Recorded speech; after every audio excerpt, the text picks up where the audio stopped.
Hi everybody, welcome back to our channel. In this video, I'll show you guys how can you add contact on Botim app.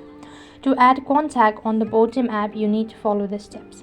But before that, make sure to update your application. So head over to your respective app store or Play Store, and on the search box, you want to type in Botim.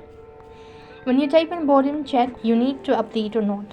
After completely updating your application, click the open button and then log into your account. Once you're logged into your Botim application or an account, this is how it's going to look like. So the home page will look something like this. So what you want to do is you want to go to the contact from the bottom of the page. Now when you go to contact, here you want to click on the plus button and click on new contact.